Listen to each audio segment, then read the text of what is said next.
On a parlé d'abord, j'ai donné une introduction au sujet qui est plus ou moins parallèle au chapitre 1 de mon livre.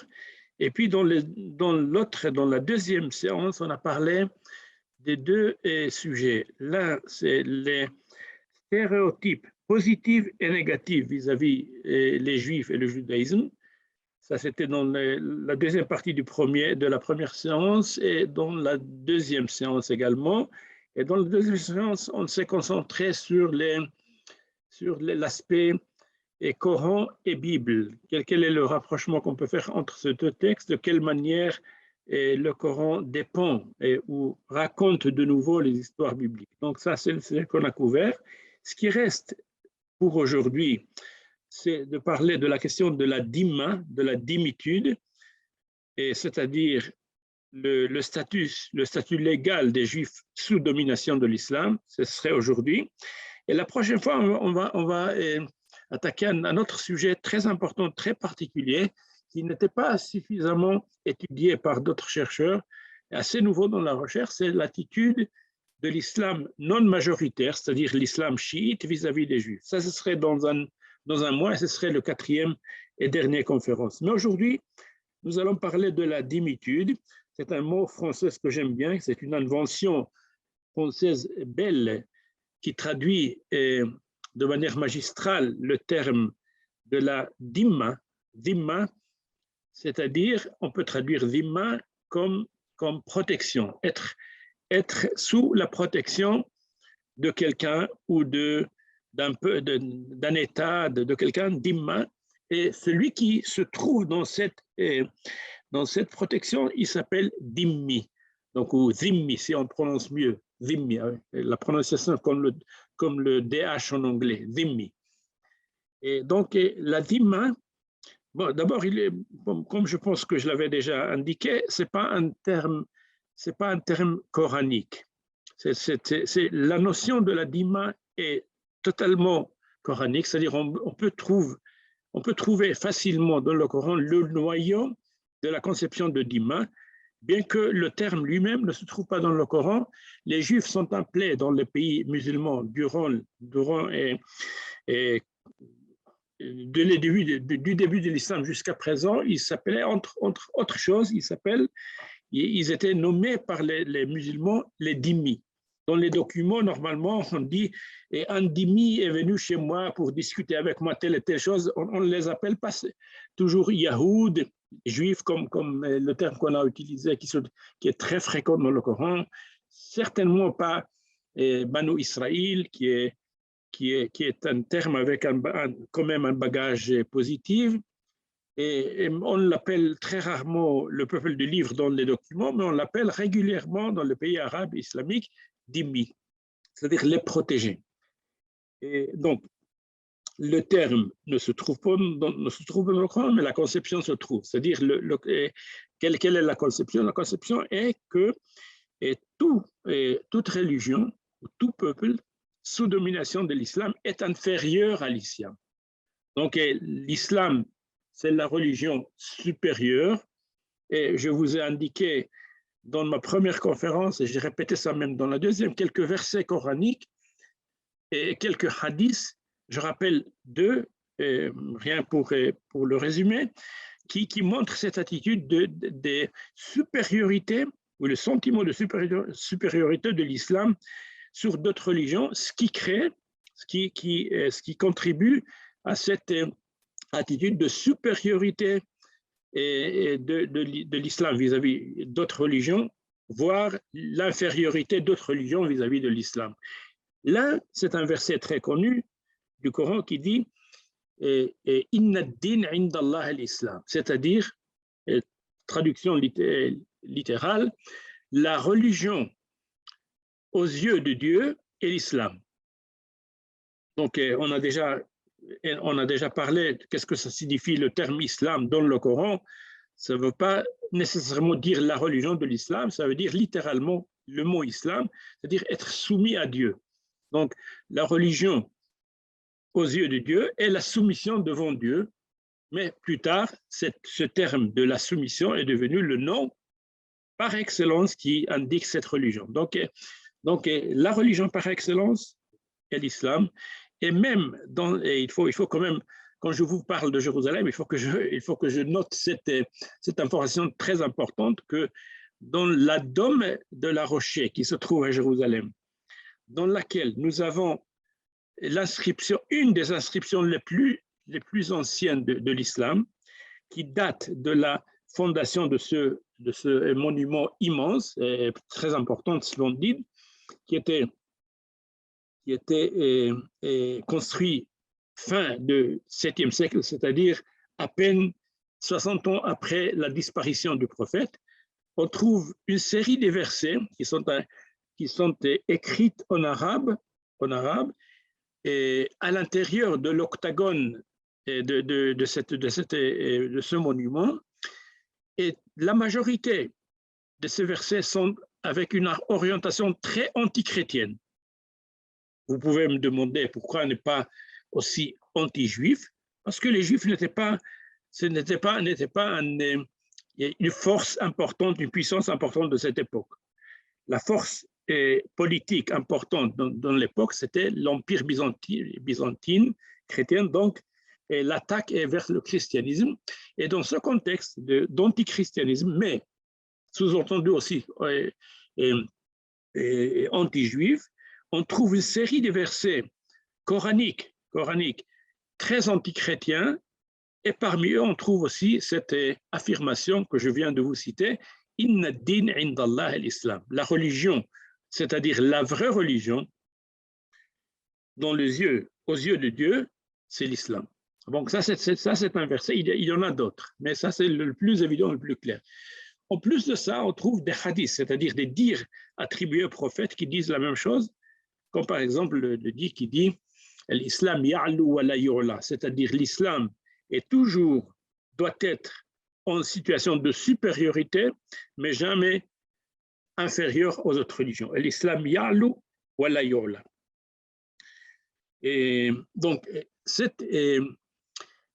ce genre d'affirmation qu'on trouve dans des versets coraniques et qu'on trouve dans les hadiths du prophète, il y a énormément dans cette direction, peut nous expliquer pourquoi, pour nous expliquer cette attitude négative vis-à-vis d'autres religions, et tout particulièrement vis-à-vis de l'islam et du judaïsme. Parce que, comme j'essaie de vous expliquer durant ces conférences, la première, la deuxième, et maintenant nous sommes la troisième, l'islam a un problème sérieux avec les deux religions qui sont, on peut considérer en même temps, les sœurs de l'islam, mais en même temps les ennemis de l'islam.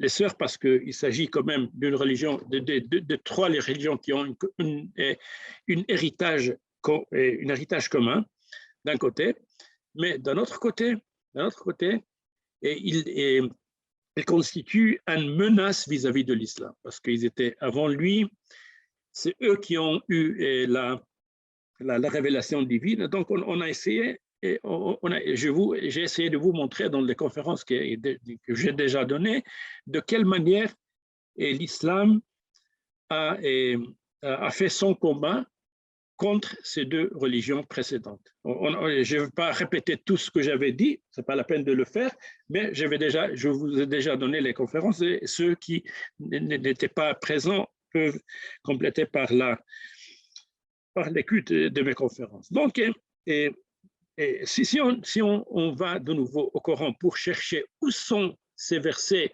typiquement et qui peut être considéré comme la base doctrinaire de la Dima, on peut trouver quelques-uns que je vais citer tout de suite. Mais d'abord, je veux élargir un peu cette notion de Dima. Qu'est-ce que ça veut dire Dima en parlant grosso modo de manière générale? Qu'est-ce que ça veut dire à part le fait que à part ce que j'avais dit, j'ai déjà dit qu'il faut être sous protection de l'islam. Ça veut dire la formule suivante. Ça veut dire d'un côté, il y a le côté de ce que l'islam donne et ce que l'islam veut recevoir. Alors, l'islam donne deux choses et demande beaucoup d'autres choses. Beaucoup de choses du côté du protégé. Qu'est-ce que l'islam promet de donner dans tous les contrats de la dimitude qu'on trouve dans l'histoire? Et on va voir de près le document le plus connu, la pacte d'Omar. Qu'est-ce que l'islam promet de donner? D'abord, la sécurité de vie, ce qu'on appelle en arabe aman, c'est-à-dire les protégés sous domination de l'islam doivent être protégés par l'islam. Il faut protéger leur vie. C'est ce qu'on appelle l'aman. C'est une chose. Et deuxième chose, c'est la liberté du culte. C'est-à-dire les juifs et les chrétiens,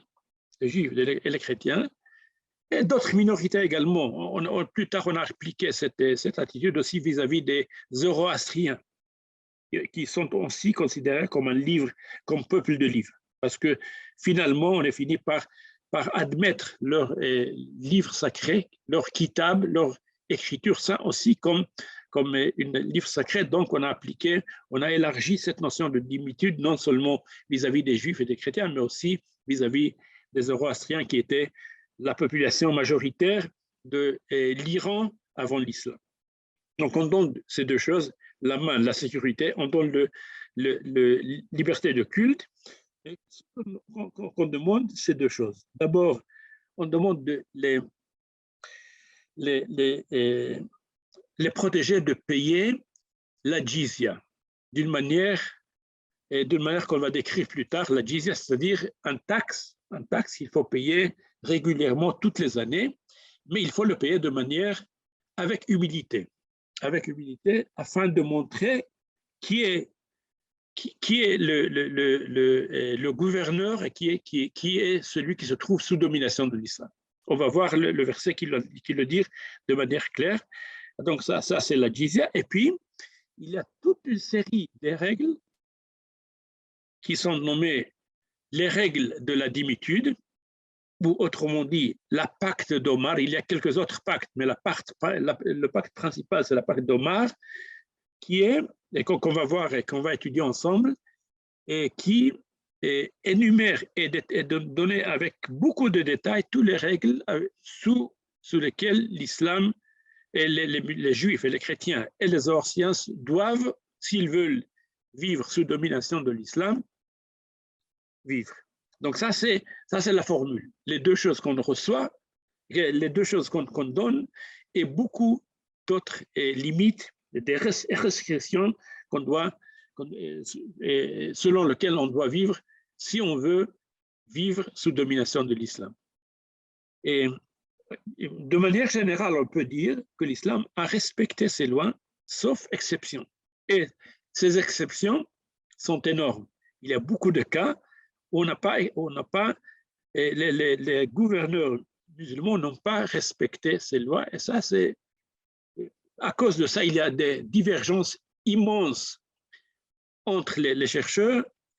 Et qu'est-ce que ça veut dire se dire? Mais est-ce que les musulmans ils étaient vraiment fidèles aux lois qu'ils ont eux-mêmes inscrites, ils ont même fixées, ou bien c'est de la démagogie? Donc il y a des chercheurs qui pensent que la grande majorité des lois n'étaient pas respectées. Par exemple, Bati Or, que vous connaissez, qui a écrit le livre très connu qui s'appelle Le Dhimmi, un des premiers qui a écrit un livre majeur, un livre et un monographe très important sur la Dhimmi en français. Moi, je l'ai chez moi à l'université, mais ici, ce livre, la version anglaise, le livre a été traduit en anglais et en hébreu, en d'autres langues, mais originellement est écrit en français, Le Dhimmi de Bati Or, chercheur juif d'origine égyptienne, qui montre qu'on connaît les règles, mais en réalité, les gouverneurs musulmans, dans la grande partie de l'histoire, n'ont pas respecté les lois qu'ils ont eux-mêmes décidées.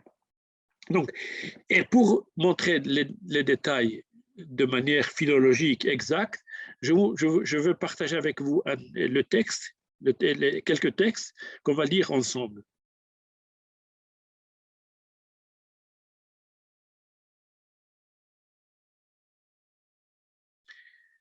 Est-ce que vous voyez le texte?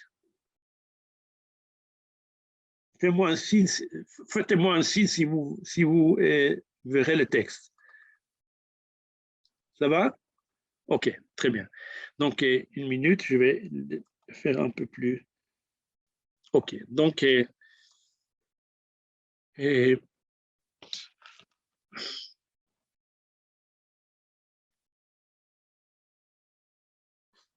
minute, je vais aller vers le début. Donc, OK.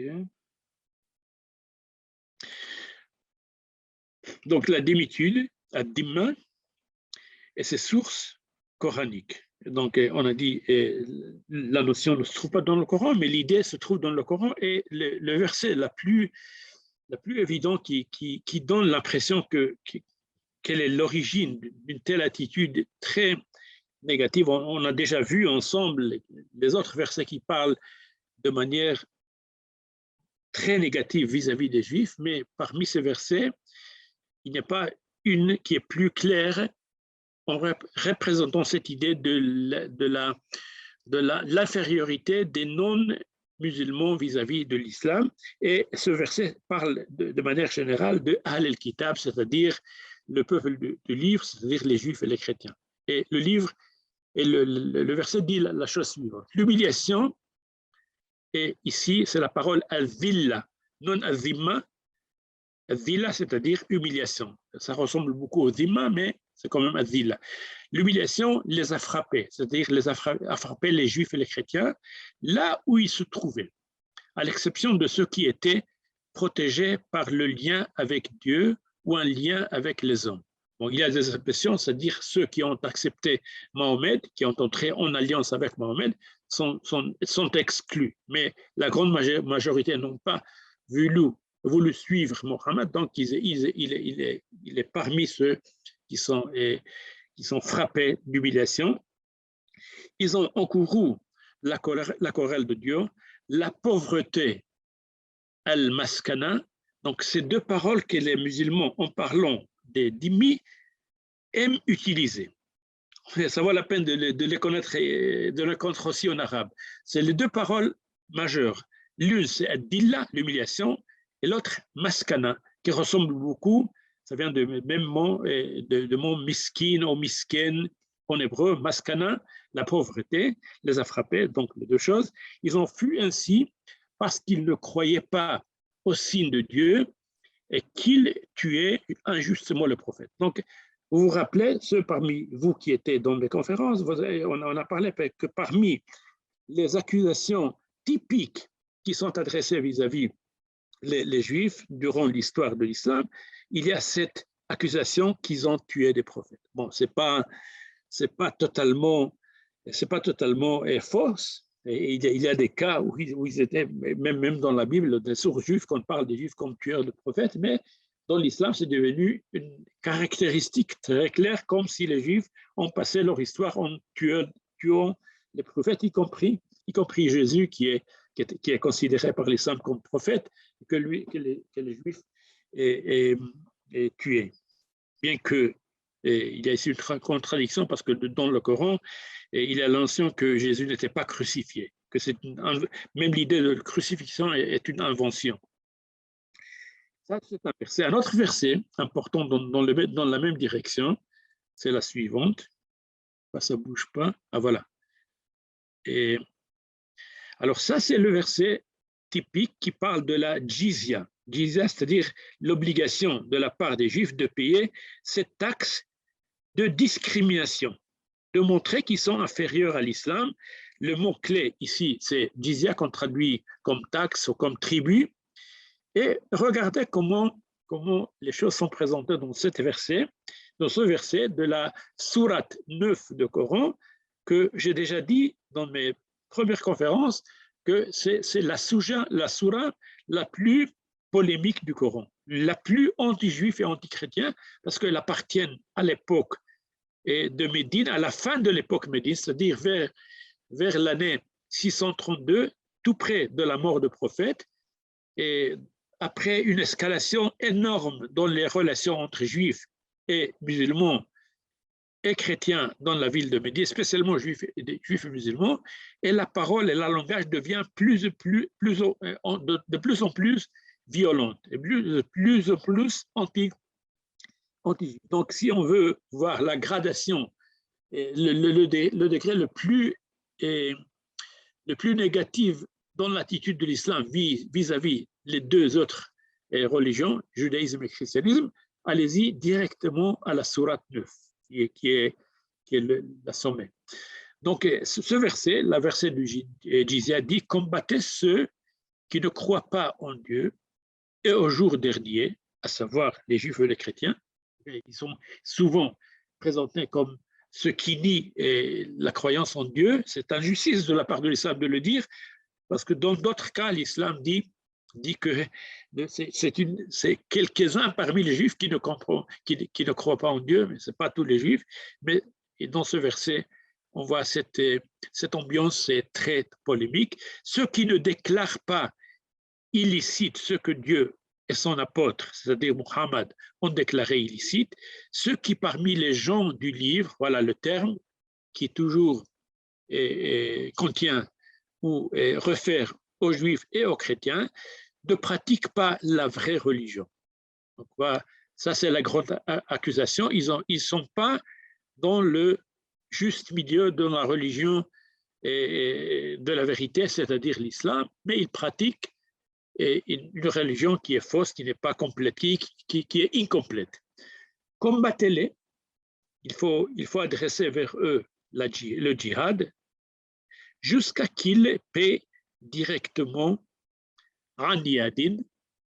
Et en arabe, on peut traduire cette expression clé, an yadin, par leurs mains. Apporter le tribut dans leurs mains et après être humilié. C'est-à-dire, ce verset a été compris, a été interprété. Qu'est-ce que ça veut dire? Qu'il faut payer le taxe, mais le faire directement avec les mains et être humilié. Qu'est-ce que ça veut dire? Donc, c'était interprété historiquement et réellement qu'il faut faire une cérémonie d'humiliation. C'est-à-dire non seulement qu'il faut payer le taxe, mais il faut le faire d'une manière qui humilie ceux qui donnent le tribut, soit les juifs ou les chrétiens lorsqu'ils l'apportent. Donc, il doit faire un geste de baisser leur tête, d'être frappé quelquefois.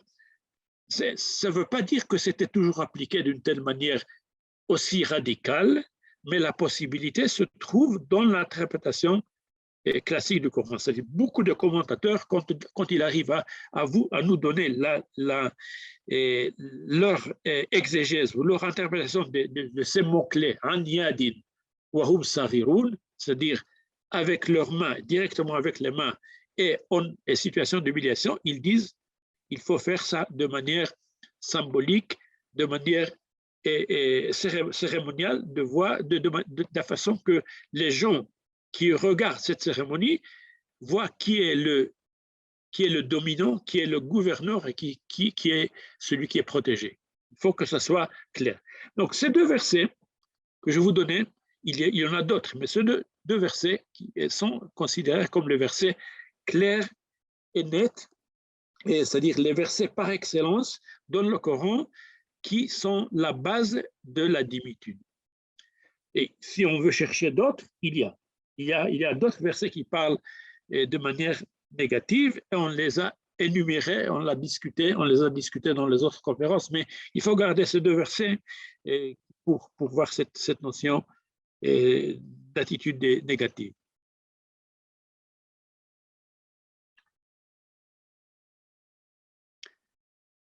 Maintenant, je vais d'ici passer à la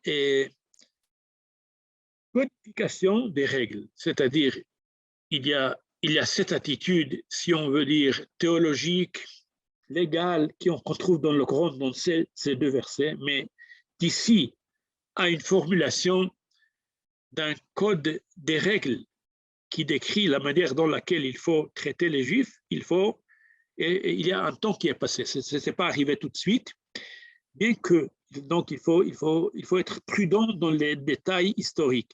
Normalement, on dit qu'il s'agit d'un pacte de Omar et tout le monde pense immédiatement, automatiquement, qu'il s'agit de Omar ibn al-Khattab, ce qui est faux. Omar ibn al-Khattab, c'est un contemporain de prophète, c'est le deuxième calife de l'islam. Il n'a rien à voir avec ces règles. Ce n'est pas dans son époque que les règles ont été construites, ont été composées, bien qu'on le dit. Donc, lui, il était le gouverneur de l'islam entre les années 634 et 644, c'est-à-dire tout près de la disparition du prophète. Le prophète Mohammed est mort en 632, 2 ans plus tard, juste après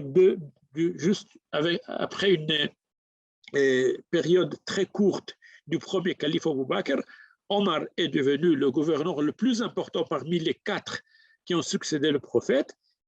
Et puisque son nom est mentionné dans le pacte d'Omar, donc on pense que celui qui les a composés, sous l'initiative de peuples conquis, spécialement les Juifs et les Arabes de la Syrie, spécialement les chrétiens de la Syrie, pardon, les chrétiens de la Syrie qui ont demandé d'être protégés et qui sont assez, comme si toutes les règles, toutes les lois de discrimination n'étaient pas imposées par le gouverneur musulman, mais étaient demandées par les protégés eux-mêmes, ce qui est un peu bizarre. Normalement, ce n'est pas le protégé qui demande d'être discriminé, mais c'est d'une telle manière que c'est présenté dans le document. C'est-à-dire que la population de la Syrie sont venus, soi-disant, ce n'est pas historique, à Omar ibn al-Khattab, le premier et le deuxième calife, pour demander « Nous voulons être protégés par l'islam et nous sommes d'accord d'accepter toute cette série des règles, des restrictions. » Mais historiquement, c'était arrivé, toutes ces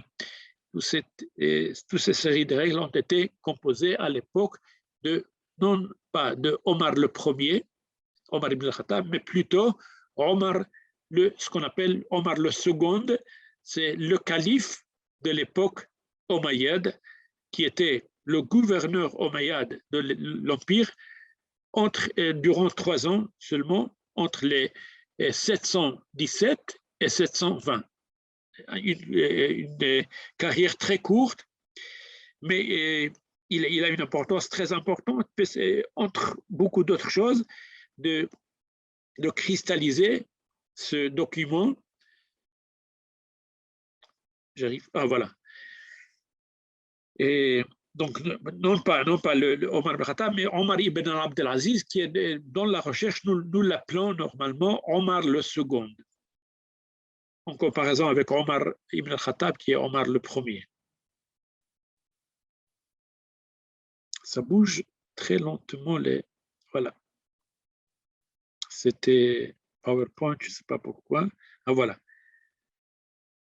Plus tard dans l'histoire, quand on parle de les règles de discrimination des non-musulmans sur le pays de l'islam, on a quelquefois la tendance d'oublier un autre calife, plus tard, de l'époque abbasside, Al-Mutawakkil, qui lui aussi, il a ajouté quelques autres restrictions au pacte d'Omar, et on les appelle les restrictions du calife Al-Mutawakkil.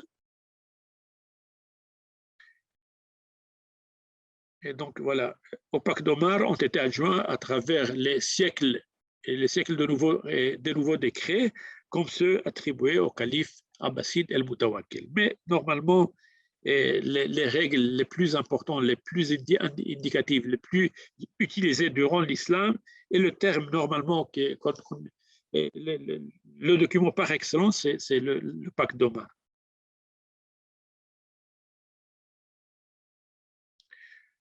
Qu'est-ce qu'il y a dans ce pacte d'Omar? Je vais le résumer en quelques mots.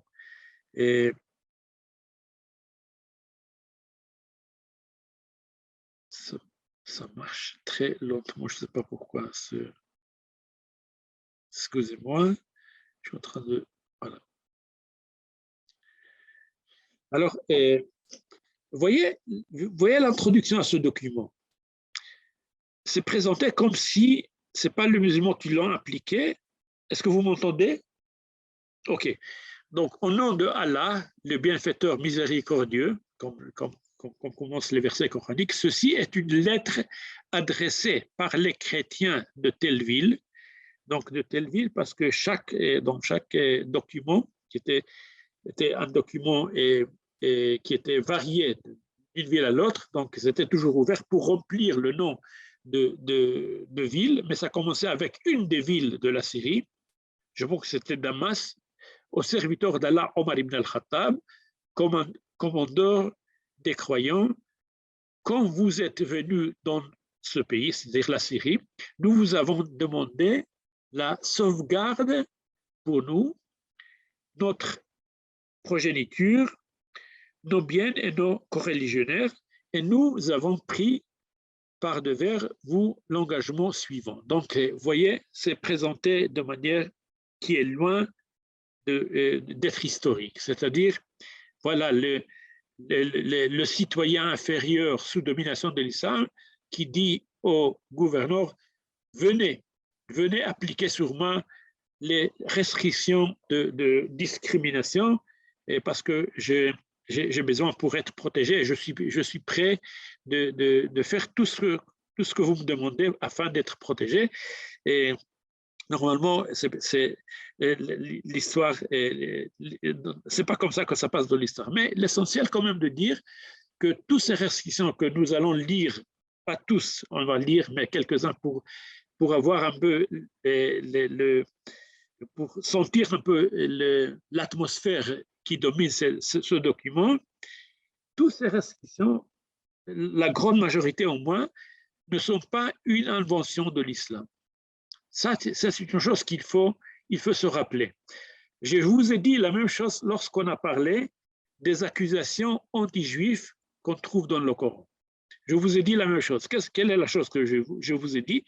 Il faut se rappeler que toutes ces restrictions qu'on trouve dans le Coran, toutes les affirmations anti-juives qu'on trouve dans le Coran, ils ne sont pas une invention de l'islam. C'est un recyclage, je vous ai dit ça la dernière fois, c'est un recyclage des arguments qui ont été adressés vis-à-vis des Juifs et les chrétiens par des peuples divers, par les Samaritains, par les païens, par les chrétiens, et les musulmans ont utilisé des accusations bien connues. La même chose, on peut dire pour cette série de restrictions qu'on va lire ensemble quelques-uns parmi eux, pour vous dire que c'est de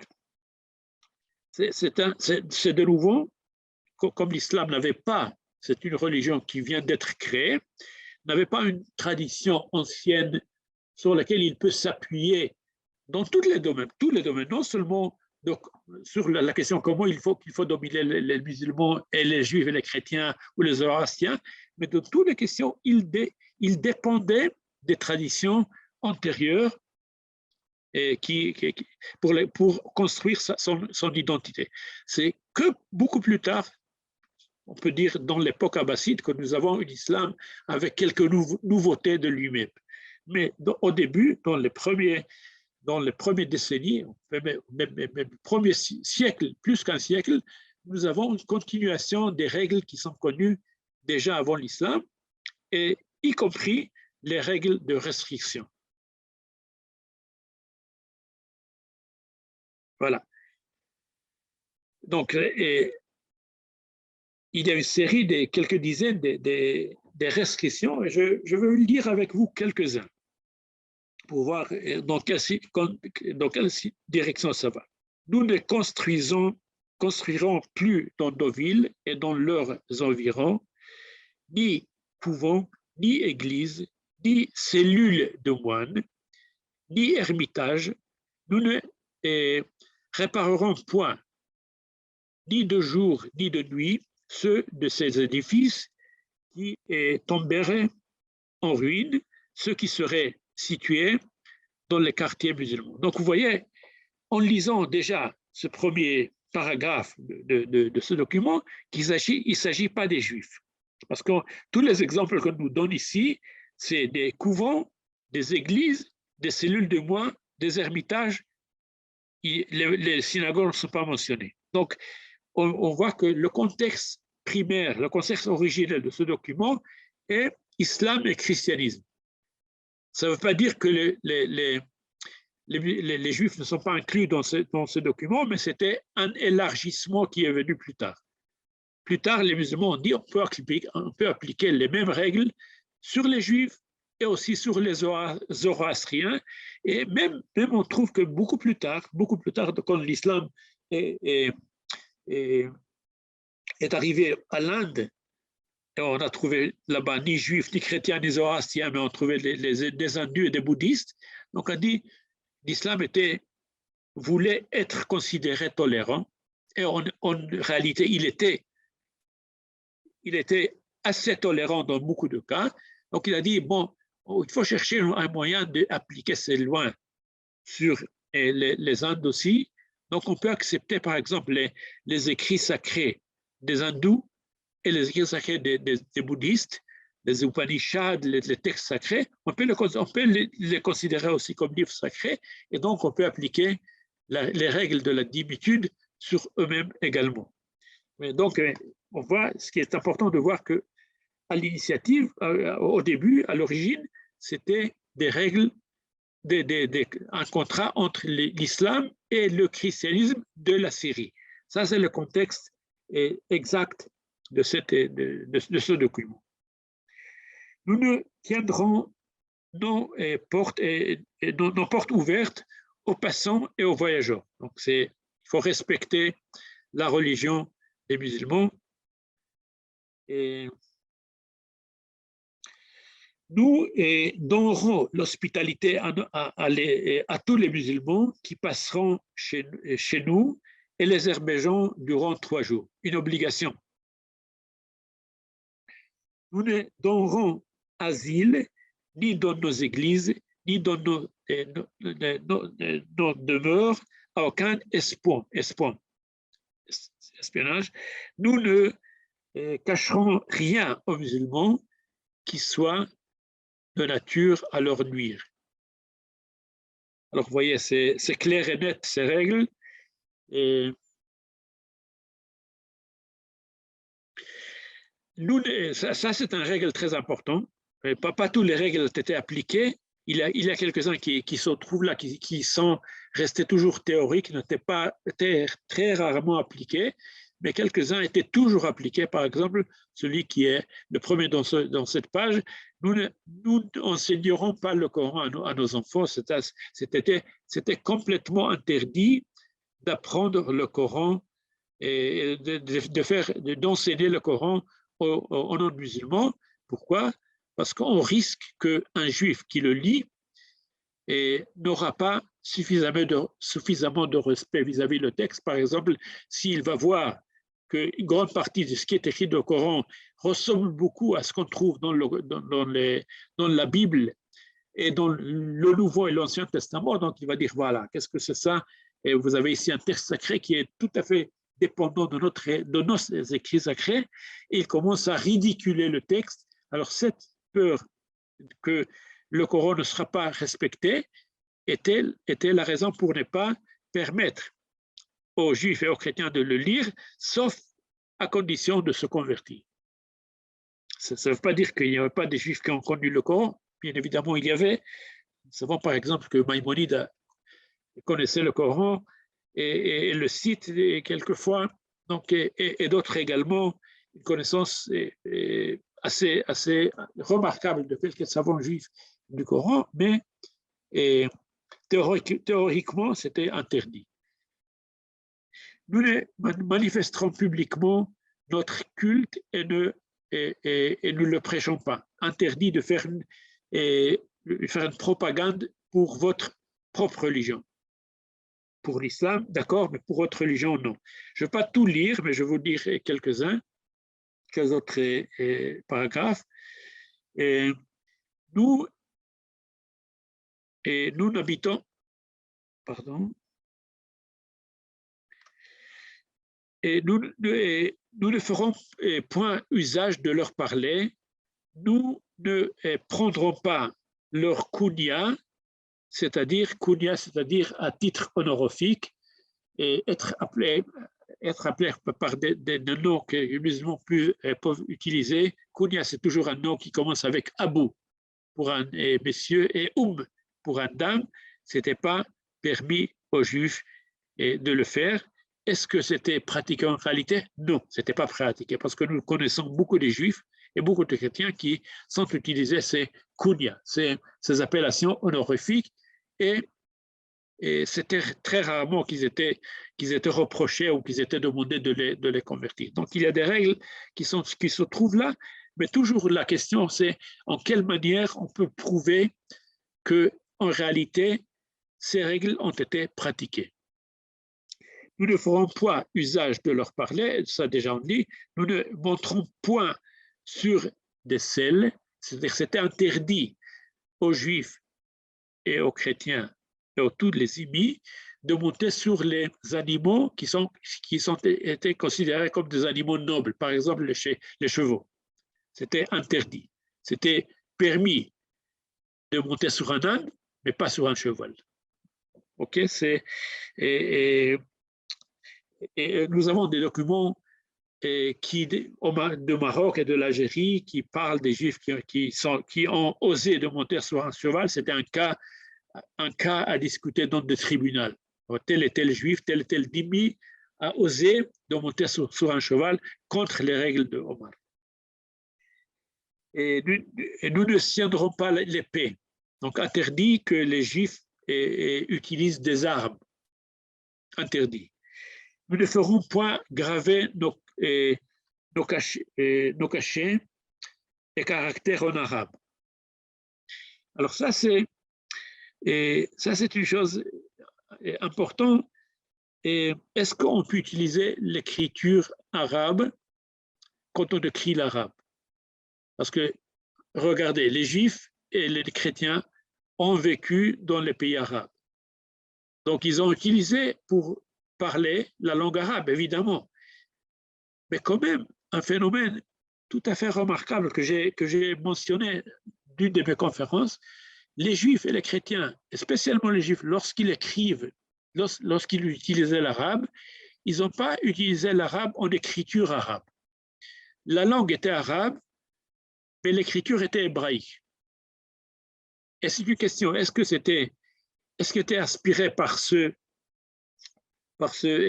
paragraphe qu'on vient de lire, de ne pas utiliser l'arabe? Je ne pense pas. Je ne pense pas. Et récemment, j'étais demandé ça dans une conférence, j'ai donné ma réponse. Je vous dis quelle est la réponse, parce que c'est un point très important. D'abord, il faut rappeler, pour ceux qui ne connaissent pas, que la littérature juive en arabe, en pays arabe, durant plus qu'un millénaire, un millénaire et 3 siècles, était écrit par les grands saveurs, penseurs, et dans tous les domaines de la science, ont été écrits par les Juifs en arabe, ce qu'on appelle judéo-arabe. Pourquoi on l'appelle judéo-arabe? À cause du fait qu'elle est écrite d'abord par des Juifs et en caractère hébraïque. Elle est tout très semblable à la langue du Coran, par exemple, mais pas 100% semblable. Elle est un peu moins exacte du point de vue grammatical. Elle a des lois qui sont un peu différentes du point de vue de la syntaxe, pas énormément différentes. Mais la chose est importante aussi que lorsque dans ces écrits, il y a une citation des sources juives qui sont écrites en hébreu, ils ne sont pas traduits dans le texte. Prenons un exemple.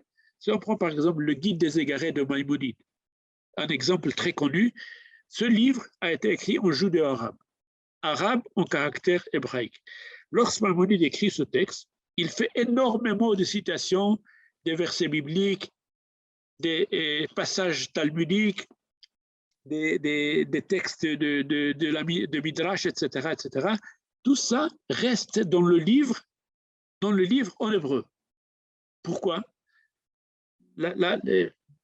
Je pense, et beaucoup d'autres pensent, les chercheurs de ce domaine, parce que c'était adressé vers, c'était une écriture interne et faite par un juif pour des juifs. Donc, puisqu'un grand savant comme un Maïmonide, ou Yehuda Levi, ou Salomon Ibn Gibirol, n'importe qui, puisqu'il écrit en étant conscient qu'il écrit pour ses confrères juifs, il sait très bien qu'ils connaissent leurs sources, donc pourquoi traduire un verset hébraïque? Pourquoi traduire un dire de Talmud? Non, on l'écrit nettement et clairement et directement. On écrit le texte en arabe en caractère hébraïque, mais quand on arrive à une citation, on ne la traduit pas parce que la supposition est qu'un juif cultivé connaît ses sources. Et donc, à quelle réponse que j'ai pas posée, à quelle question que j'ai pas posée, ça répond. Et à la question suivante, est-ce que ces écrits ont été adressés vers les non-juifs? À mon avis, non. Ils étaient adressés pour les juifs. N'empêche,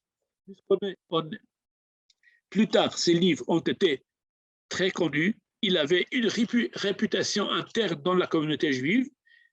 Alors, des grands savants chrétiens et musulmans ont montré un intérêt énorme vis-à-vis de ces écrits et ont commencé à leur traduire en latin.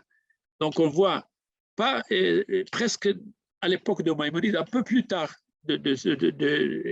après sa mort, très peu après sa mort, le livre a été traduit en latin et le grand théologien chrétien catholique Thomas d'Aquin l'a lu en latin.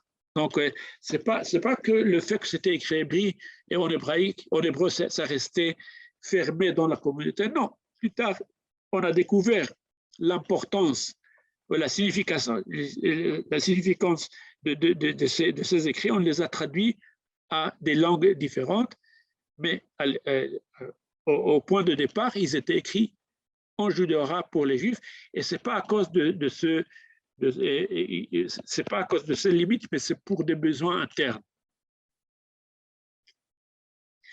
Autre règle qu'on peut mentionner ici, et je lis les parties qui sont écrites en jaune. Je n'en ai pas le temps de tout lire. Nous nous habillerons toujours, ça c'est la règle des habits. La règle des habits, donc les étoiles vertes que les nazis ont utilisées, ce n'est pas une invention nazie, c'est quelque chose qui a une tradition très, très ancienne. Ça commence déjà chez les Sassanides en Perse, et ça passe aux Byzantins, et plus tard chez les Arabes. Ce n'est pas une invention européenne du XXe siècle. Et que les Juifs doivent être habillés et de manière qui les discrimine, qui les montre facilement. Que les musulmans ne devraient pas faire un effort énorme pour les trouver, donc il faut leur demander de s'habiller d'une telle manière. Par exemple, porter le ceinture, qui est appelé ici le zunar, ce mot. Zunar, pardon, c'est. Pardon. Zunar, c'est cette ceinture qu'il fallait porter pour que on va les découvrir facilement. Et c'est bloqué.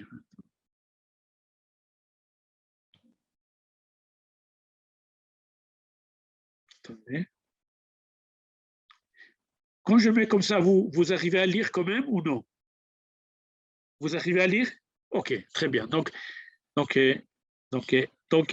ça c'est le zunar, ce mot, qui veut dire ces habits spéciaux, ces ceintures spéciales par laquelle on peut les discerner très facilement. Et plus tard, nous ne ferons point paraître nos croix et nos livres sur les chemins fréquents. Donc, on ne peut pas faire la propagande ou la mission pour les chrétiens pour montrer, pour attirer les gens vers l'islam et vers autre religion. Nous ne battons pas le nakous. Nakous, c'est la cloche. C'est une espèce de cloche qui était interdit pour les chrétiens d'utiliser pour appeler aux prières. Donc, ils étaient obligés d'utiliser un autre moyen qui ne fait pas beaucoup de bruit. Et ceux parmi vous qui ont visité, je ne sais pas combien de vous ont visité Jérusalem, si vous visitez Jérusalem un jour, vous arrivez chez les Arméniens à l'église Saint-Jacques des Arméniens, qui est très ancienne, une des églises les plus anciennes de la Palestine, de Jérusalem, qui se trouve dans le quartier arménien, et on trouve un vestige de cette règle. C'est-à-dire, à l'époque où c'était interdit de sonner la cloche, on avait cette pièce, une grande pièce faite de bois, et sur lequel on a donné des frappes pour appeler à l'église, ce qui n'était pas, on peut pas l'entendre de loin.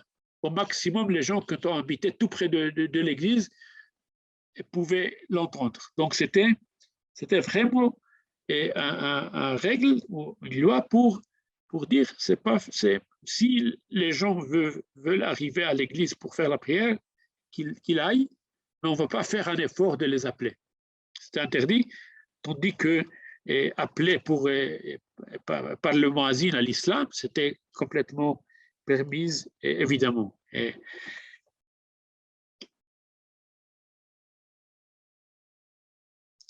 Et alors maintenant vient la question, on peut continuer à lire les règles, il s'agit d'à peu près 30 règles comme ça qu'on peut lire, on peut trouver très facilement, vous pouvez lire attentivement, soigneusement, les règles, on peut le trouver, si vous mettez dans l'internet Pacte d'Omar, vous allez trouver tout, traduire en toutes les langues, mais ce qui est important de poser la question, là il y a le grand débat entre les chercheurs.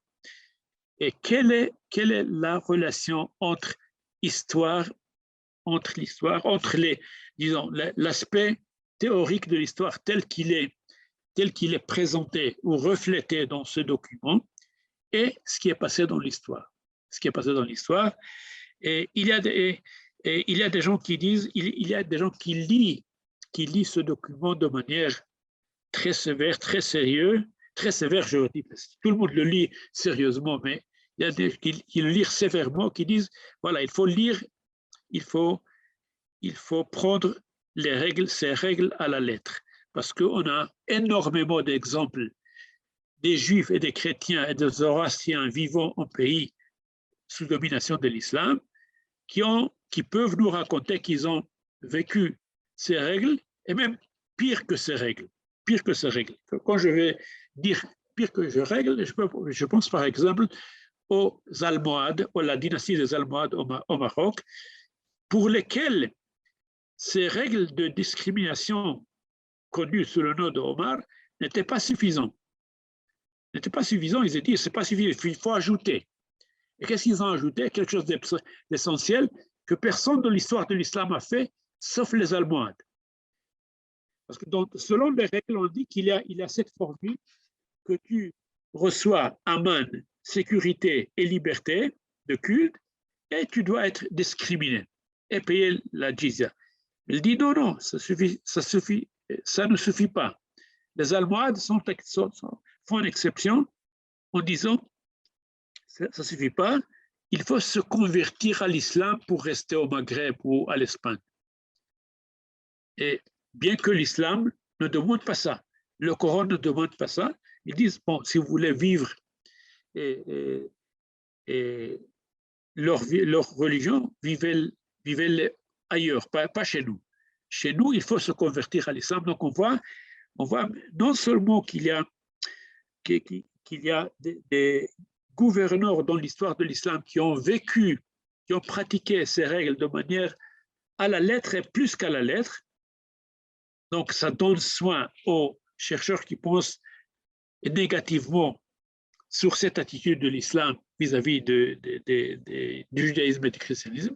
Mais d'un autre côté, on peut donner énormément d'autres exemples dans lesquels on voit que des minorités juives et chrétiennes ont vécu sous domination de l'islam et sans que les gouvernants ont appliqué ces règles. Presque ils ont totalement ignoré ces règles et ont laissé les Juifs et les chrétiens vivre tranquillement. Je vous donne un exemple très connu. Lorsqu'il y avait l'expulsion de l'Espagne à l'année 1492, alors les Juifs sont arrivés et sont allés vers deux directions principales. L'une, c'était le Maghreb et l'autre, c'était l'Empire ottoman. Et nous savons donc que dans beaucoup de ces pays, durant une grande période, les Juifs, non seulement qu'ils avaient l'hospitalité des gouverneurs musulmans de vivre dans ce pays, mais les règles de Omar étaient très partiellement pratiquées contre eux.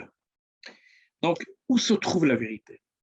Où se trouve la vérité? Ça, c'est la grande question, et ça, c'est le grand débat entre ceux qui ont une attitude, qui interprètent les règles d'Omar et d'autres documents de manière à montrer que l'attitude de l'islam était sévère toujours, et d'autres qui disent le contraire.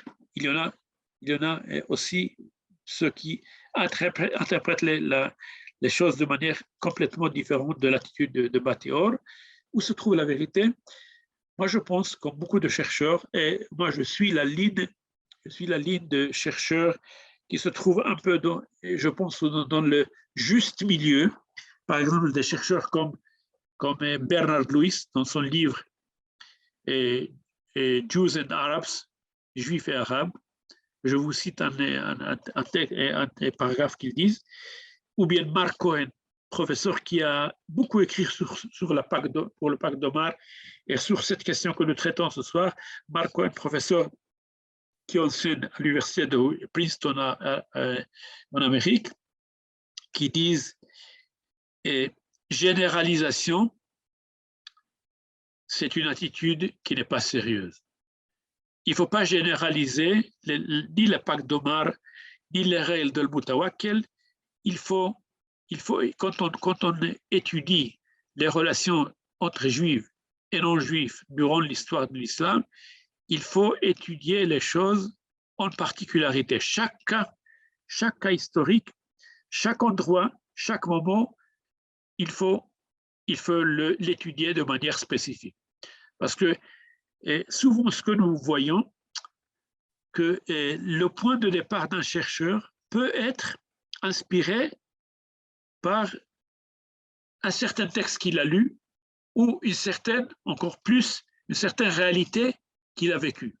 S'il a vécu dans le pays arabe, dans une ambiance très paisible, et il n'a pas souffert personnellement les choses, donc il aura une tendance de dépeindre l'histoire de manière avec des yeux très positifs.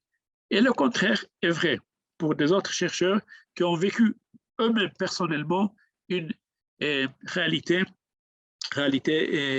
négative, une réalité de souffrance ils vont développer une attitude différente et une attitude opposée. Donc, ma réponse à cette question et la réponse que je suis la ligne de Mark Cohen, de Bernard Lewis, est qu'il faut éviter les généralisations, il faut lire les textes et les cas historiques attentivement et avec honnêteté et éviter de appliquer ce que les Juifs ont vécu, par exemple, dans le pogrom de Fès en 1912, par exemple, qui était un moment terrible dans l'histoire des Juifs au Maroc, ou est-ce qu'ils ont vécu dans tel et tel pogrom en Empire ottoman, la Syrie, en Palestine. Et il ne faut pas que ce soit le point de départ par lequel on dépeint l'histoire, et le contraire non plus. Il ne faut pas, par exemple, souvent quand dans mes conférences ici en Israël et ailleurs, j'entends des gens qui disent « Mais nous, au Maroc, en Algérie, c'était le paradis. De quoi vous parlez? Qu'est-ce que c'est ces règles d'Omar? On vivait le paradis. » Et à partir de leur expérience et personnelle, il commence à généraliser les choses de manière inacceptable. J'aimerais bien vous lire ce texte, ou bien peut-être quelqu'un veut, puisque je me sens un peu mal à la gorge à ce moment-là. Est-ce que quelqu'un de vous, par exemple, vous, Jocelyne, est-ce que vous serez prête de lire ce texte? Parce que c'est un texte indicatif. C'est un livre de on nous entend, on vous entend pas.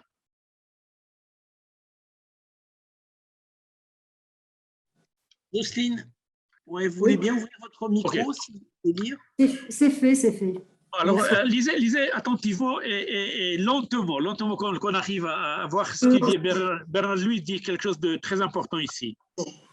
Deux clichés dominent à peu près tout ce qu'on a pu écrire sur la tolérance ou l'intolérance dans le monde islamique. Le premier nous présente un cavalier arabe, fanatique, surgissant du désert, une épée dans la main, le Coran dans l'autre, et offrant à ses victimes le choix entre les deux. Cette vision rendue célèbre par Édouard Gibbon dans son histoire du déclin et de la chute de l'Empire romain est non seulement fausse, mais impossible. L'autre cliché, presque aussi absurde, se complaît dans la description d'une utopie interconfessionnelle et multiraciale dans laquelle hommes et femmes de races et de religions différentes auraient coexisté dans la plus parfaite harmonie, bénéficier des mêmes droits et des mêmes chances et œuvrer ensemble pour le progrès de la civilisation. Transposées en termes juifs, ces deux visions stéréotypées reviendraient à dire que l'islam de l'époque classique ressemblait à l'Amérique contemporaine ou inversement à l'Allemagne hitlérienne, mais en pire, si cela est concevable. Bien entendu, ces deux représentations donnent une image très déformée de la réalité. Comme bien des stéréotypes, elles renferment cependant des éléments de vérité. Ok, merci. Je vous remercie, Jocelyne. Et oui, alors vous voyez, ce texte, que je le trouve comme un texte clé. Je l'utilise toujours dans mes conférences. Il a été écrit en anglais. Et puis, ce livre a été traduit, comme vous voyez, dans la référence en français. Il y a aussi une traduction hébraïque, une traduction arabe de ce livre. Ce livre est très connu et dans mes conférences, dans des langues différentes, je l'utilise parce que je pense qu'il résume de manière impeccable le problème. Impeccable le problème. Il suffit ni de lire les textes de Pâques d'Omar ou des Pâques de Mutawakil, ni de le faire, ni de ramasser des cas spécifiques de l'histoire pour avoir un peu superficiel et généraliste de la situation. Et si, à la limite, ce qu'on peut faire, c'est dire quelles ont été les relations entre juifs et l'islam, entre l'islam et le christianisme à telle époque, à tel moment, et non pas parler de manière comme ça générale, sans des bases historiques, ni vers le côté mal, ni vers le côté positif. Et je vous donnerai, pour terminer, et avant de commencer la partie de questions-réponses, il y a plusieurs années, j'étais invité à un colloque qui était organisé par le Centre pour les études de Maroc, qui était construit à l'Université hébraïque, et grâce à la générosité de Robert Assaraf, et qui était dirigé par Michel Abitbol pendant plusieurs années. Ils ont fait quelques colloques, et un de ces colloques était consacré au sujet sur lequel nous parlons ce soir. Et c'est passé une partie au Maroc et plus tard une partie à Paris. Et j'ai participé en présentant le livre et en présentant pas seulement un livre, mais c'est une œuvre immense des grands savants vraiment anti-juifs, j'oserais pas même dire antisémites, musulmans, qui a vécu au XVe siècle au Maroc et qui s'appelle El Wancharissi. Donc, quand je parle l'œuvre de Van Charis. Je ne parle ni d'un volume, ni des deux, ni des trois. Je parle d'un travail qui est aussi vaste et large comme le Talmud Bavli, comme le Talmud de Babylone. Énorme, c'est quelques 20 tomes et 20 volumes. Et j'étais toujours curieux d'apprendre, de connaître ce livre. Je me rappelle très bien, j'étais à cette époque, lorsque j'ai reçu l'invitation, j'étais à Oxford, en Angleterre, et le livre se trouvait dans des bibliothèques d'Oxford, et j'ai commencé à lire, mais j'ai cherché tous les paragraphes dans lesquels il parle du judaïsme et du christianisme, des juifs et des chrétiens au Maroc. Il y vivait dans deux pays. Une partie de sa ville, il vivait en Algérie, dans la ville de Touat et quelques autres villages à côté, et une partie au Maroc, à Fès, parce que Fès était le centre religieux, spirituel le plus important du Maroc à cette époque-là. Et il a écrit ce livre qui se base sur une connaissance extraordinaire des sources musulmans, Elwan Charisi. Et j'ai lu très attentivement tout ce qu'il dit dans ce livre concernant juifs et chrétiens. Et je suis, et je présentais un plan qui était assez déplorable, assez difficile,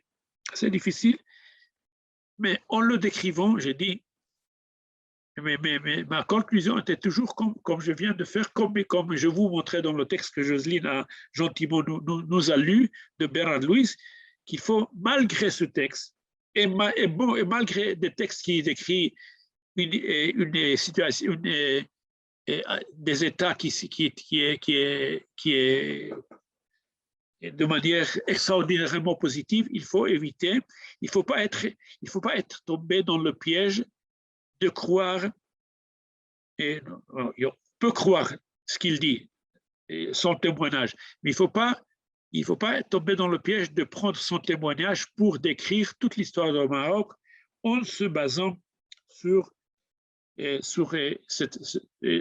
témoignage de ce savant, aussi savant qu'il soit.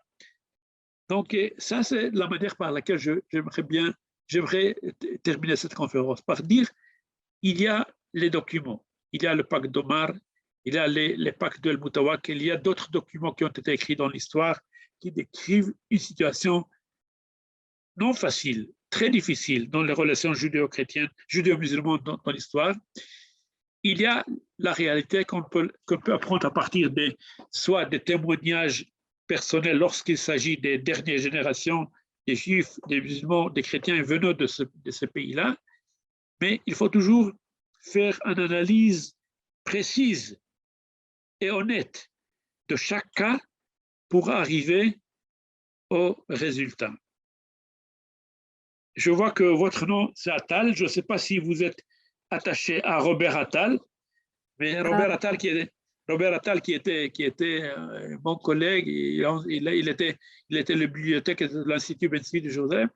Son attitude était une attitude que je peux respecter, parce que c'est quelqu'un qui connaissait très bien la réalité des relations entre juifs et musulmans, tout particulièrement en Afrique du Nord, et on a souvent parlé de ces questions-là, on était d'accord sur cette attitude.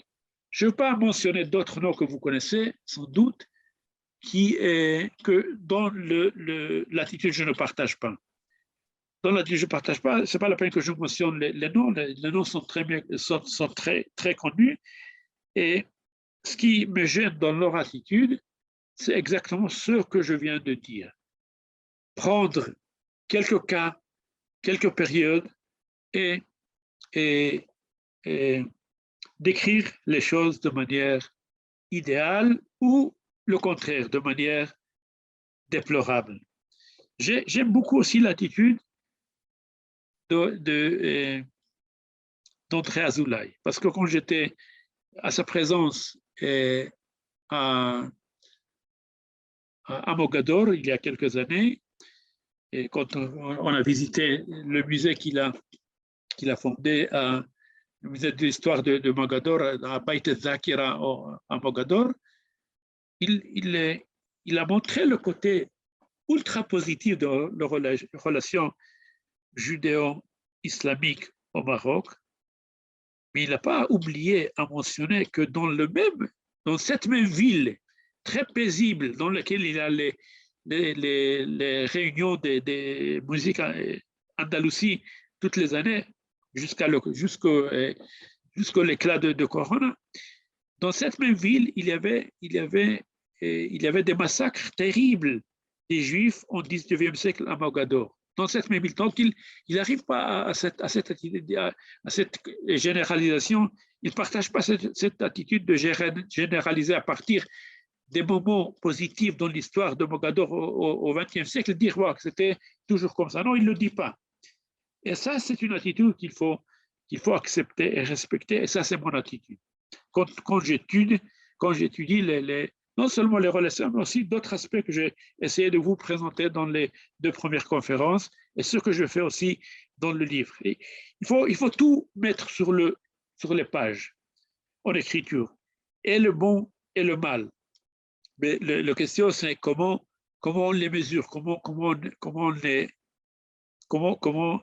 on lit les choses de manière nette et honnête. Alors, je vous remercie et si vous voulez me poser des questions, je suis à votre disposition jusqu'à minuit. Très bien. Merci beaucoup, professeur, pour cet exposé magistral. Et je voudrais personnellement retenir surtout ce que vous venez de dire qui est totalement fondamental. C'est-à-dire que la tendance qu'ont certains de voir tout blanc ou tout noir génère une vision faussée des relations entre juifs et musulmans, et le fait de l'avoir décrit, si vous me permettez une expression qui traduirait ce que vous avez dit en nuances de gris, toutes les nuances de gris, et sauf en excluant le tout blanc et le tout noir, est un effort d'honnêteté intellectuelle qui est nécessaire dans l'abord de cette question, et je voulais vraiment vous en remercier extrêmement chaleureusement, parce que c'est peut-être la synthèse et l'équilibre les plus difficiles à obtenir. Merci. Alors, les questions maintenant, pour ceux qui souhaitent. Regardez, vous pouvez ouvrir vos micros alternativement. Regardez, je vous propose une règle. Vous avez une question à poser, vous levez la main, on ouvre le micro et puis tranquillement, on y va, quoi. Ne soyez pas timide. Mais Jean-Pierre. Pierre Lazare. Bonsoir, merci beaucoup pour cette excellente présentation, comme d'habitude. Je voulais vous poser une question dont j'imagine que la réponse n'est pas évidente. Aujourd'hui, dans le monde islamique, on a les 2 courants, les 2 tendances que vous avez soulignées historiquement, favorables et pas favorables aux Juifs, mais plus précisément, lorsqu'on regarde du point de vue théologique, on a également des courants qui sont, disons, qui ont une interprétation plus favorable et d'autres moins favorables. Comment peut-on apprécier ça? Parce que vous avez la mosquée d'El-Azhar, vous avez les frères musulmans, vous avez les chiites dont vous allez parler la semaine prochaine. Qu'en est-il? Est-ce que vous pouvez dresser un petit panorama, non pas politique, parce que ça, nous le voyons dans la presse tous les jours, mais théologique, de la manière dont les autorités théologiques musulmanes, aujourd'hui, voient ces questions de dimitude et de rapport aux Juifs en général? La question de dimitude, spécifiquement, vous demandez, oui? Non, de rapport aux Juifs, disons, dimitude, c'est un terme plus général, oui. parce que vous avez les conférences, je ne sais plus comment ça s'appelle, il y a plusieurs groupes dans la théologie musulmane aujourd'hui. Oui, oui. Alors, vous savez, ce qu'il y a, moi je pense, si vous m'avez demandé la même question sur le judaïsme, j'aurais vous donné la même réponse. La même réponse qui est la suivante. Le fait que dans le Coran même, il y a une richesse de possibilités à répondre à plusieurs de ces questions et fait que chacun trouve une justification ou un soutien dans les versets coraniques et dans le hadith pour développer l'attitude de l'autre. Par exemple, si vous demandez à un monsieur qui est, je considère, tolérant de vrai, c'est le Cheikh El-Azhar d'aujourd'hui, qui est celui qui a fait le contrat avec le pape il y a 3 ans à Abu Dhabi. Alors, c'est pas n'importe qui, c'est un savant énorme dans la connaissance de l'islam, vraiment énorme. Il connaît le Coran, le hadith, la philosophie, le soufisme, docteur Taïeb. Et j'ai lu très attentivement le contrat qu'il a fait et la façon qu'il a justifié cette attitude d'aller vers le christianisme et d'aller vers... Là-bas, il s'agit christianisme et islam. Mais ça aurait été la même chose si ils étaient christianisme et islam et judaïsme. Donc, il avait des soutiens énormes dans les textes coraniques pour cette attitude d'ouverture et de respect et d'accepter l'autre. L'attitude vers l'autre, dans ce cas-là, le christianisme, c'est pas qu'il connaît pas d'autres versets qui parlent dans une ligne qui est tout à fait différente de ce qu'il dit, mais il a le courage d'interpréter les textes de manière à ouvrir un horizon de paix, de compréhension entre religions. Et non seulement lui, même si on prend, en France, vous avez, comment il s'appelle, il participait dans l'intervention sur mon livre, Ghaleb Ben-Sheikh. Ghaleb Ben-Sheikh, c'est pas, il n'a pas une éducation de l'Azhar, mais quand même, c'est quelqu'un qui connaît son islam et avait aussi cette attitude. Il se base dans le texte coranique et les autres aussi peuvent trouver soutien dans le texte. Malheureusement, l'interprète de manière qui est tout à fait peut être soutenue dans le Coran. Le fait que vous avez une religion de 1000 ans et 4 siècles d'histoire où vous pouvez trouver toutes les nuances et ça reste après tout un choix, comment réagissez vers l'autre. Alors si vous me demandez la même question sur le judaïsme, je pourrais vous dire la même réponse. Si vous voulez une attitude qui s'ouvre vers l'autre, qui est la mienne, qui s'ouvre vers autrui, qui veulent chercher des ponts vis-à-vis l'autre, vis-à-vis le christianisme, vis-à-vis l'islam, je peux trouver énormément des citations ou des opinions des autorités majeures dans l'histoire du judaïsme qui soutient cette attitude.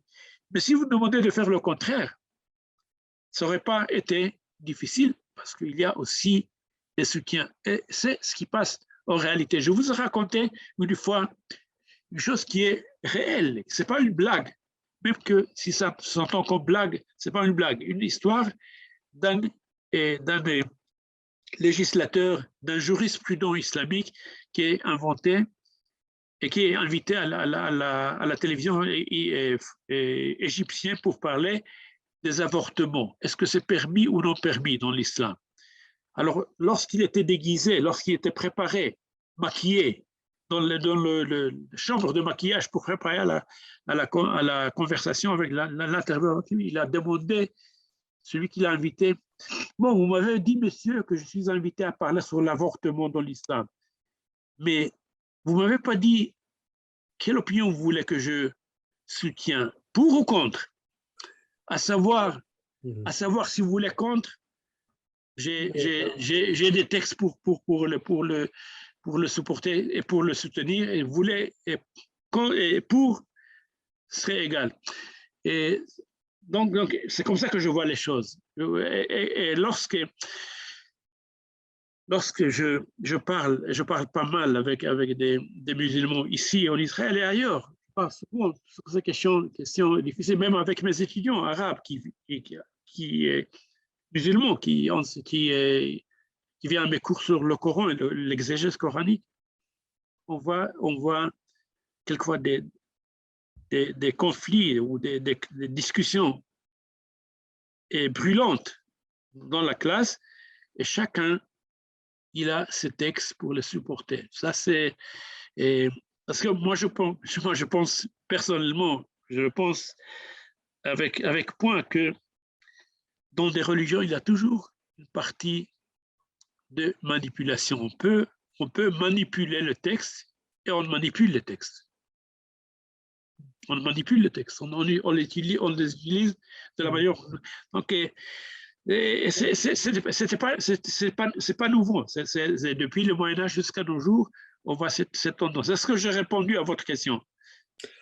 Oui, plus ou moins, mais moi, je ne veux pas prendre trop de temps, mais je comprends tout à fait votre point de vue, et je suis d'accord avec vous d'ailleurs, qu'on peut toujours trouver les interprétations dans un sens ou dans l'autre, vu le corpus énorme de textes depuis 1400 ans.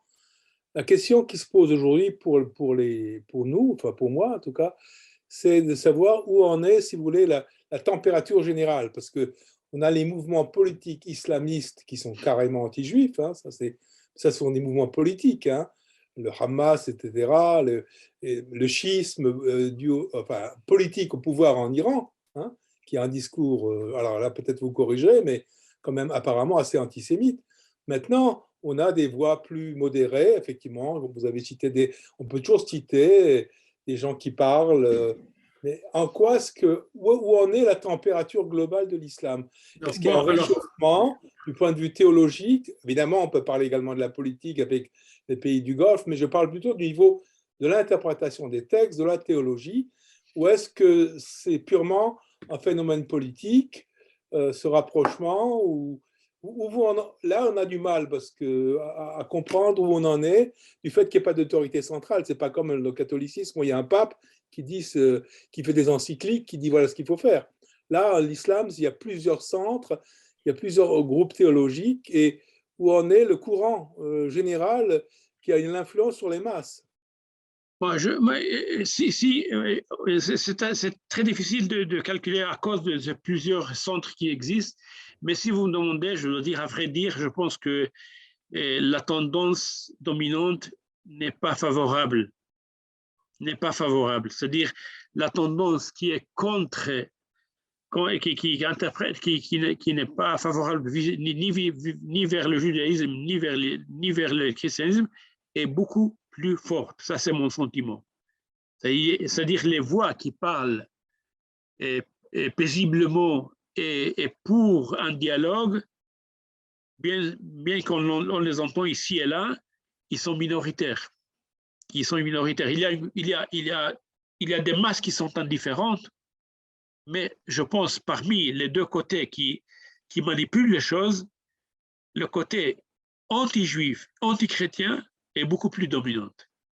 Mais quand même, il y a des espoirs, et je ne compte pas beaucoup sur les pays de Golfe, parce qu'ils ne comptent pas beaucoup de manière théologique. Mais lorsque j'ai vu que dans le Al-Azhar du Caire, qui est un centre très important, on entend des voix positives, c'est un signe d'optimisme. Mais ça reste, il ne faut pas être en illusion. La partie dominante, la majorité, n'est pas favorable aux attitudes vis-à-vis des Juifs et du judaïsme. Et certainement, le conflit politique entre Juifs et Arabes sur la Palestine nourrit cette chose. Ce n'est pas la seule chose, parce qu'il y a une haine entre judaïsme, entre islam et autres religions qui est hors de politique, qui est là de toute façon, même dans les endroits où il n'y a pas vraiment de conflit entre les pays. Donc, moi, j'insiste d'être optimiste malgré qu'on n'a pas de bonnes raisons d'être optimiste. Alors, Patrick Sidbon souhaiterait poser une question. Oui, bonsoir monsieur le professeur, bonsoir tout le monde. Je voudrais revenir sur ce thème du dhimmi, de la dhimma. Alors, à travers le thème du prosélytisme, est-ce que, comme on l'entend souvent, l'islam est une religion prosélyte? Et auquel cas, y a-t-il pas un antagonisme avec la notion de dhimmi, qui quand même, vous l'avez évoqué, recouvre tout un pan de tolérance, et donc on pourrait penser que, j'allais dire, il n'y avait pas de recherche forcément de conversion. Et à contrario, est-ce que les menaces que vous avez aussi évoquées de djihad contre les dhimmis, est-ce que c'est vraiment pour éliminer ces peuples, ou est-ce que c'est pour les pousser à la conversion? Ou est-ce que c'est les deux?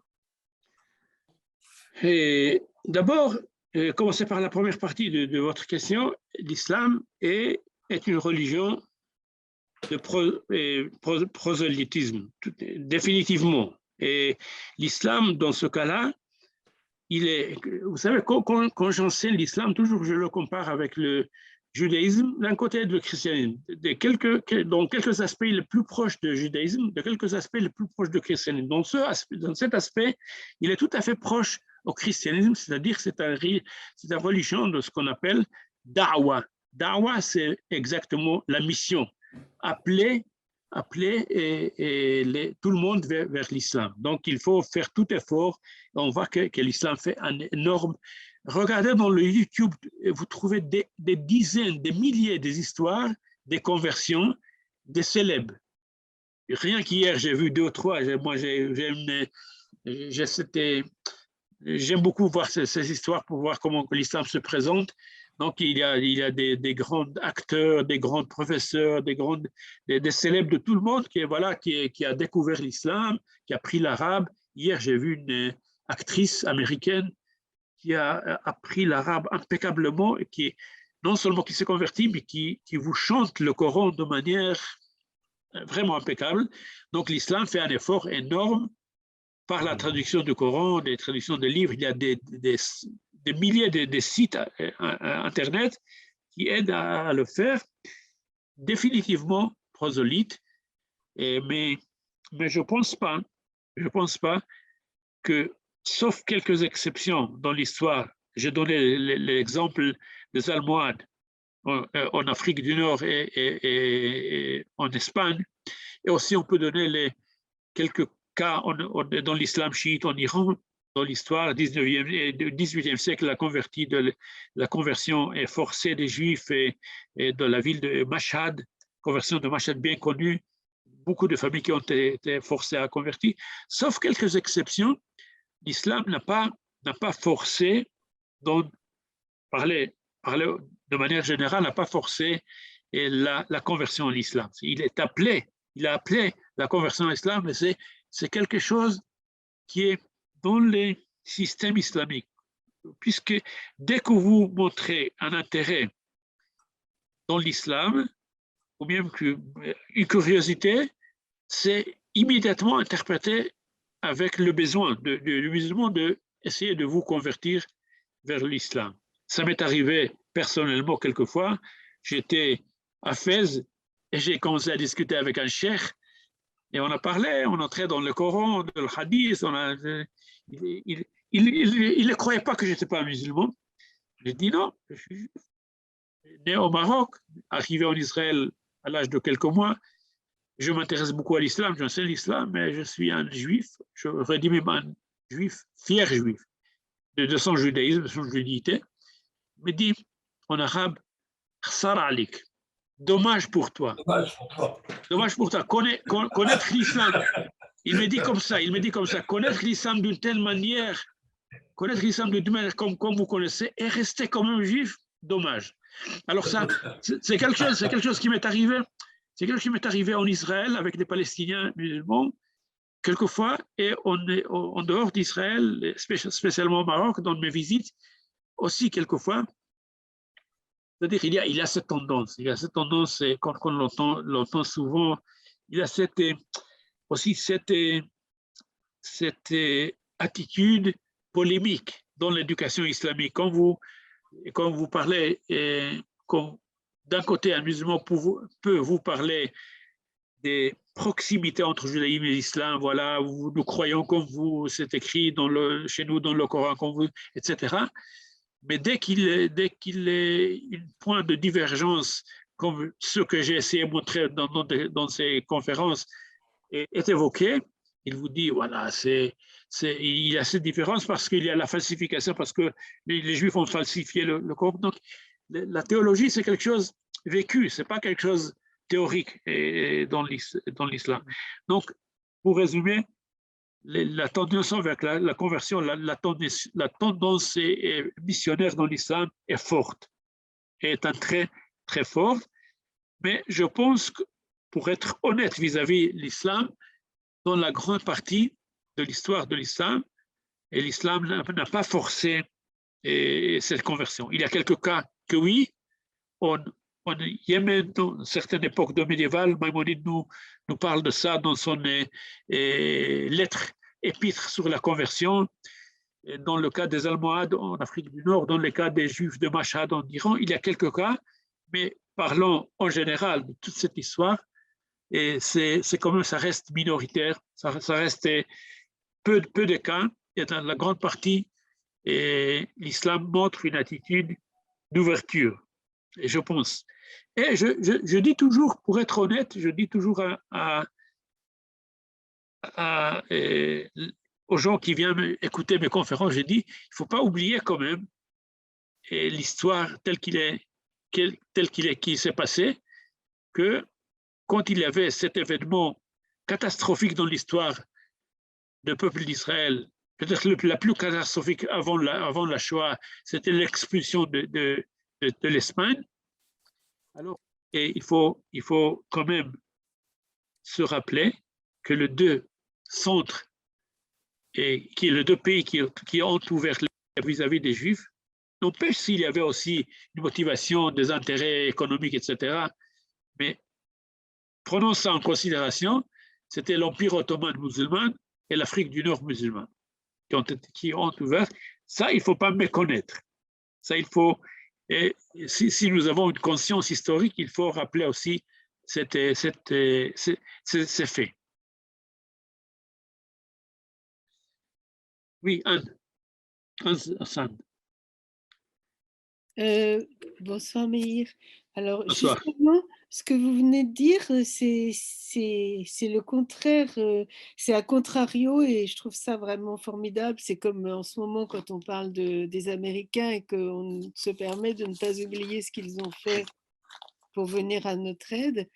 Eh bien, par contre, j'étais en train de penser au cours de Georges Bensoussan qui souligne souvent qu'il y a quand même une certaine vision, souvent dans le discours des Juifs des pays arabes, ça dépend de quel pays, mais qui rappellent, qui disent ça allait très bien entre nous, c'était formidable, etc., etc. Et tout d'un coup, bon.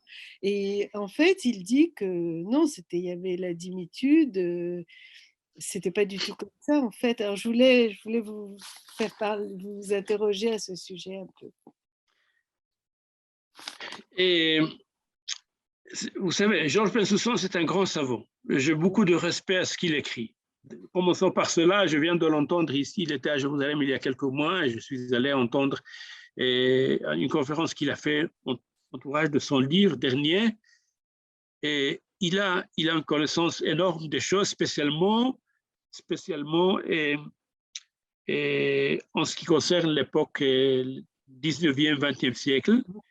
Mais je pense quand même que Georges Bensoussan et autres appartient à un groupe de chercheurs qui fait l'histoire des Juifs en pays arabes sans avoir fait l'effort, même pas un effort minimum, de prendre l'arabe et d'avoir un accès direct vis-à-vis des archives et les textes musulmans.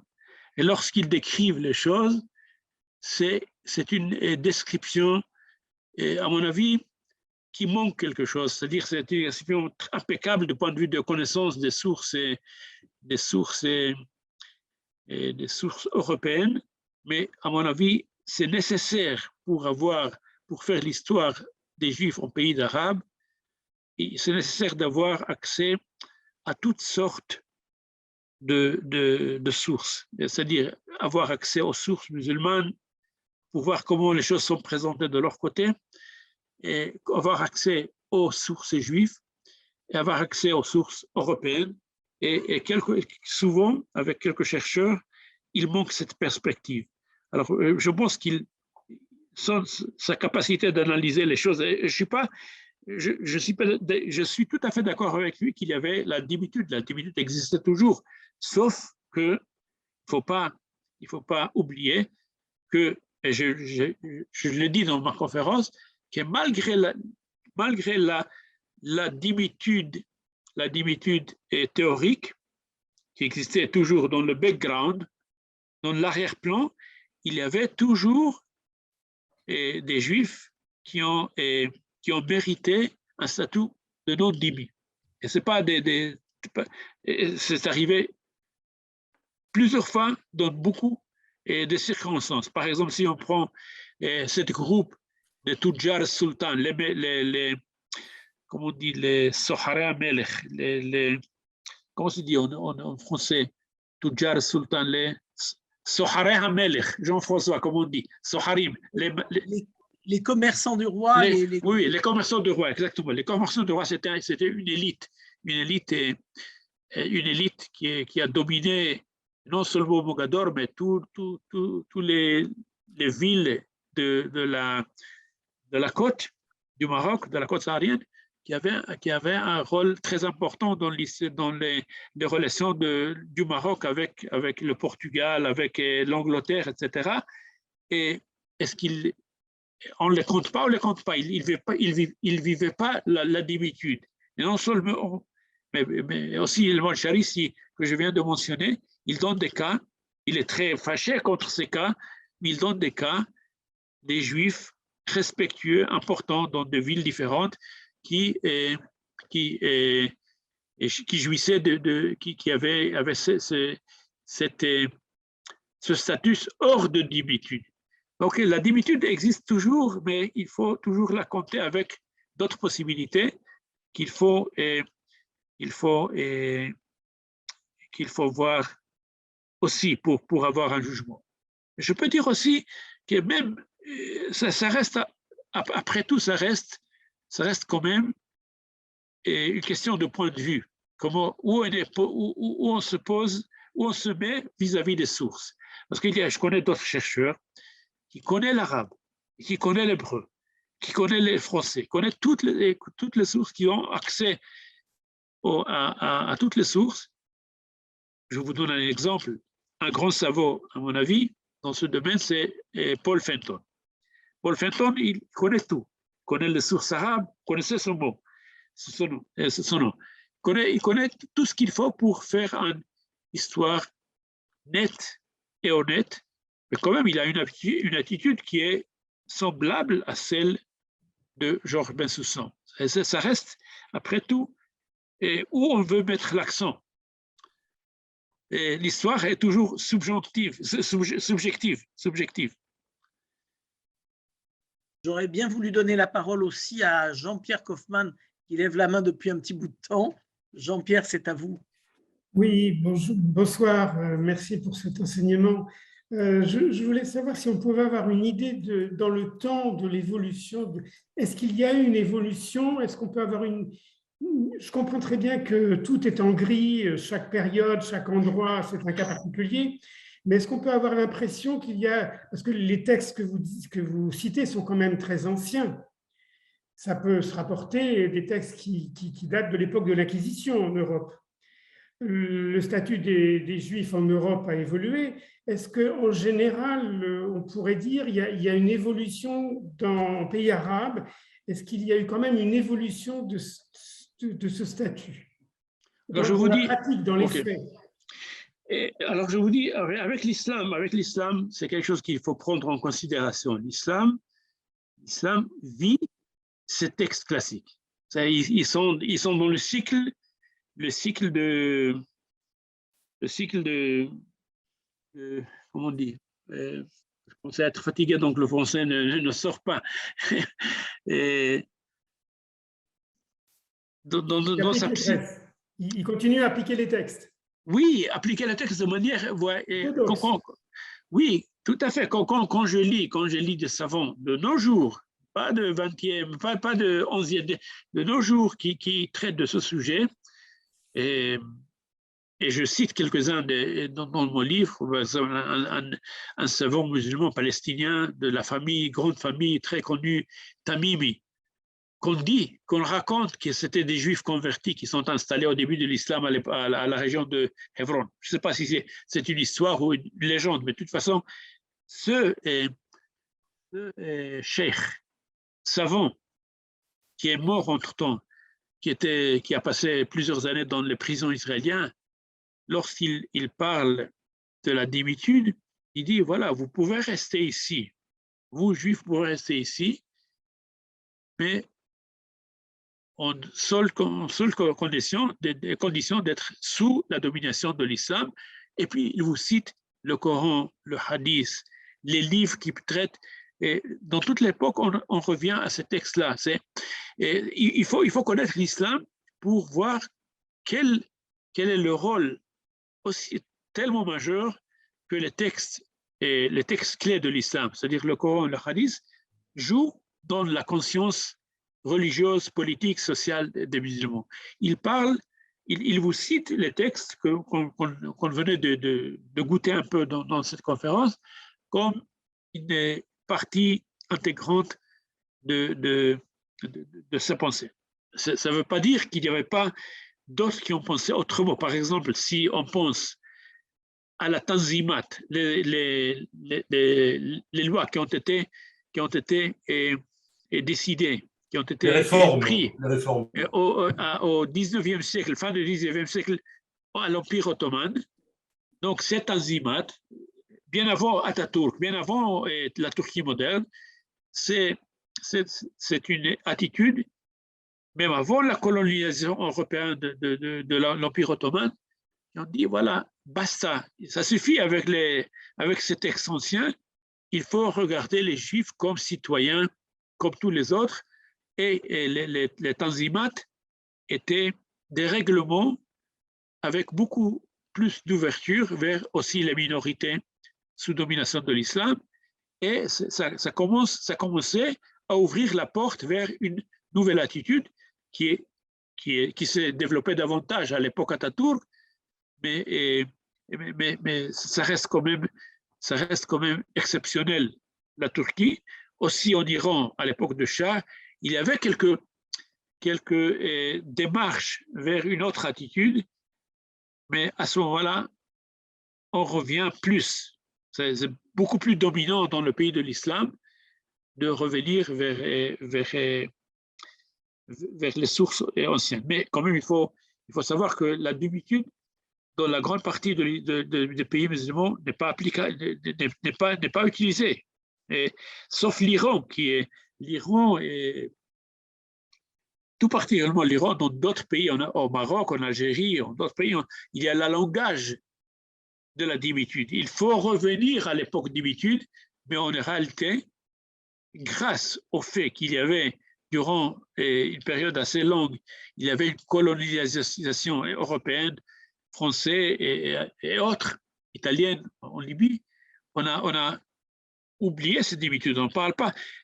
On continue à parler des Juifs comme d'Ibi, mais les règles d'Omar ne sont pas applicables à nos jours, sauf en Iran. On va parler ça à la semaine prochaine. Donc, il y a quand même une évolution vers le positif. Et Patrick, oui. Vous voulez poser j'ai vu que vous aviez encore levé la main, donc vous voulez poser une question? Oui, excusez-moi, il y a des sujets quand même qui m'interpellent. Enfin, c'est la conversion de grandes figures du judaïsme. Alors ici même, il y a quelque temps, justement, Paul Fenton affirmait que effectivement Maïmonide s'était converti la conversion à l'islam. Donc ici même, Paul Fenton affirmait que ce n'était pas à l'heure, que Maïmonide s'était bien converti à l'islam. Mais bon, il y a d'autres figures comme Sabbatai Zvi, je pense à lui. Qu'est-ce qui a tiré, enfin, si ça n'est pas contraint, qu'est-ce qui a tiré ces grands penseurs du judaïsme vers l'islam? Bon, alors, vous avez donné deux exemples qui sont complètement différents l'un de l'autre. Il n'y a rien à comparer entre les deux. La seule chose commune, c'est le fait qu'à certains moments, ils sont convertis, mais avec une motivation totalement différente. Commençons par Maïmonide. Maïmonide, il était obligé de se convertir, et non seulement qu'il s'est converti pour une certaine période, il a vécu son judaïsme complètement, de manière complète et en cachette, comme beaucoup de juifs, mais il avait cette attitude que lorsqu'on se trouve dans une situation de menace, ce n'est pas interdit de se convertir à l'islam, mais c'est interdit de se convertir au christianisme. Parce que malgré le fait qu'il a souffert de l'islam, il était honnête suffisamment à dire que l'islam, c'est une religion unitaire complète.